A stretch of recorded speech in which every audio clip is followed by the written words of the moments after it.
huko mwituni kwa tumbo, utakwenda na mavumbini utakula siku zote za maisha yako.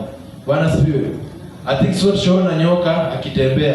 Nyoka siku zote yeye anatembeanga kwa tumbo. Bwana sifiwe. Nyoka hana mguu. Ingawa katika shule tulikuwa tunasoma story za Abunwasi.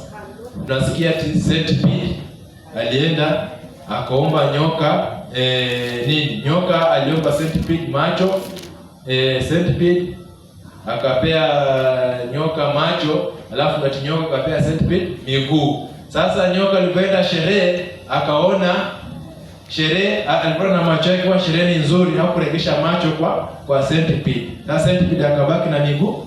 Maana leo centipede anatembea lakini haoni, but nyoka anaona but hana miguu. Hizo ni story za nini? Za Abunwasi. Lakini leo tumekuja kujua kuwa hizo ni urongo. Ukweli ni hii. Unaona?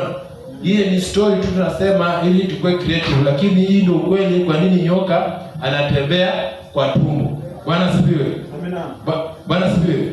Nyoka anatembea kwa tumbo kwa sababu alilaniwa na Mungu, akaambiwa yeye maisha yake yote atafanya nini?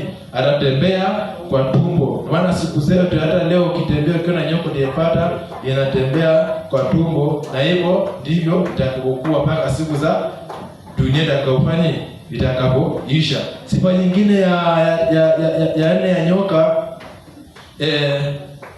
ndio hiyo tumepata kuwa atakwenda, alilaniwa, baada ya kulaniwa na Mungu akaambiwa atakwenda kwa tumbo.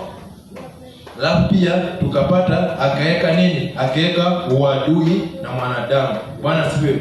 Hakuna mwanadamu mwenye ataona nyoka na iache iende. Aidha ataipiga mawe ama atafanya nini? Yaani ataifight. Bwana sifiwe. Huo uadui Mungu aliweka kati ya nyoka na mwanadamu. Baada ya leo ndio maana pala nyoka zinaishi tofauti na wanadamu.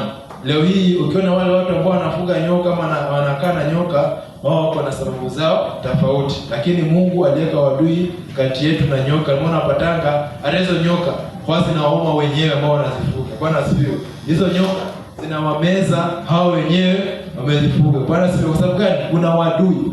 Hata leo ukichukua nyoka ama mnyama nyoka umtoe sumu lakini kuna siku anaweza kuuma. Hata umbwa kuna siku anafanya nini?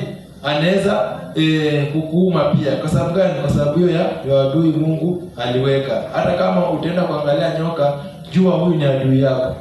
Unakaa careful. Hata kama tunaenda hizo museum kuangalia wanyama nini, wakati unaona nyoka, jua ni adui yako. Anytime anaweza kuvamia. Sasa muangalie ukiwa makini. Bwana asifiwe. So hizo ni sifa za nyoka.